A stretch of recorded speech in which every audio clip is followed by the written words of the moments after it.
আমি হচ্ছে ঢাকা বিশ্ববিদ্যালয়ের রাষ্ট্রবিজ্ঞান বিভাগ থেকে 2015 সালে অনার্স করেছি এবং 17 সালে মাস্টার্স কমপ্লিট করেছি। আমরা একটা আন্দোলন করছি 2018 সালে কোটা সংস্কার ব্যবস্থা, যখন কোটা সংস্কার আন্দোলনের মুখে যখন কোটা ব্যবস্থা বাতিল হয় তা সেই সময় থেকে। তো আপনারা জানেন যে বিগত সরকারের যে প্রধানমন্ত্রী যে ছিলেন শেখ হাসিনা, তাকেও আমরা এগুলো জানিয়েছি। তিনি আমাদের দাবি পূরণ করবে কথা দিয়েও তিনি কথা রাখেন নাই। আমরা বিশ্বাস করি প্রতিবন্ধী মানুষ আজকে প্রায় বাংলাদেশে অনেক 3 থেকে 400 প্রতিবন্ধী মানুষ রয়েছে, তারা হচ্ছে সরাসরি একদম বেকার। এই প্রতিবন্ধী মানুষগুলো এবং হাজারের উপরে মানুষ রয়েছে তারা হচ্ছে ন্যূনতম ছোটখাটো চাকরি করে খায়। আমরা চাই সরকার আমাদের চাকরি ব্যবস্থা করে দিক, আর যদি না দেয় আমরা বিশ্বাস করি যে প্রতিবন্ধী মানুষের অভিশাপেই প্রধান এই শেখ হাসিনার এই পরিণতি হয়েছে এবং তিনি পালিয়েছেন।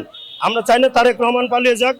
আমরা চাই এই সরকারি চাকরিতে বয়স সীমা, যে কালো একটা অধ্যাদেশ আইনে রূপান্তর করলো কয়েকদিন আগে, এই আইন বাতিল করে প্রতিবন্ধী ব্যক্তিদের চাকরিতে 35 বছর পর্যন্ত সরকারি স্বায়ত্তশাসিত, আধা স্বায়ত্তশাসিত, সংবিধিবদ্ধ এবং বেসরকারি চাকরিতে আবেদনের বয়সসীমা বৃদ্ধি করা হোক এবং প্রতিবন্ধী ব্যক্তিদের জন্য অবিলম্বে একটা বিশেষ সার্কুলার দিয়ে, বিশেষ নিয়োগ দিয়ে, যেখানে হচ্ছে প্রতিবন্ধী ব্যক্তিরা প্রতিবন্ধী মানুষের সাথে কম্পিটিশন করে এখানে চাকরি নেবে।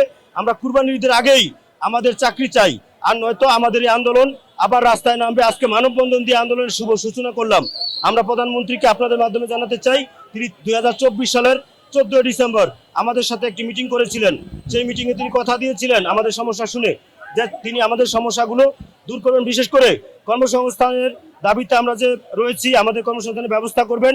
পাশাপাশি আমাদের এই 54 বছরে এই বাংলাদেশে একটা অধিদপ্তর নাই প্রতিবন্ধী বিষয়ে, অথচ 40 লক্ষের বেশি প্রতিবন্ধী মানুষ রয়েছে এই দেশে।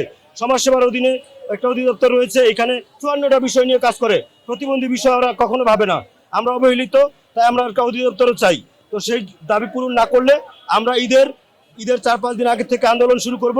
আমরা এখন প্রতিটা জেলায় যে প্রতিবন্ধী মানুষজন রয়েছে, তা প্রতিবন্ধী সন্তান এবং তাদের বাবা মার সাথে যোগাযোগ করব, সবাইকে নিয়ে ঢাকায় এসে আমরা আন্দোলন করব যদি উনি দাবি পূরণ না করেন। আর যদি পূরণ করে দেন আমরা দেশে আমরা হচ্ছে আমাদের ঘরে ফিরে যাব এবং আমরা পরিবার নিয়ে 2 বেলা 2 মুঠো খেয়ে পরে বাঁচতে চাই। ভাই, সত্যিকার অর্থে যার পেটে খাবার থাকে না তার কিচ্ছু থাকে না। আমরা আজকে অনাহারে থাকি, কখনো একবেলা খাবার জোটে, কখনো জোটে না। এভাবে তো জীবন চলে না। আমরা কি ভিক্ষা করতে পারবো? এই বিশ্ববিদ্যালয় থেকে অনার্স মাস্টার্স কমপ্লিট করে আমাদের কি মানুষের কাছে হাত পাতা সম্ভব? এবং আমাদের মাননীয় প্রধানমন্ত্রী কি তাই চান? এই জন্যই আমরা চাই আমাদের দাবিগুলো পূরণ হোক।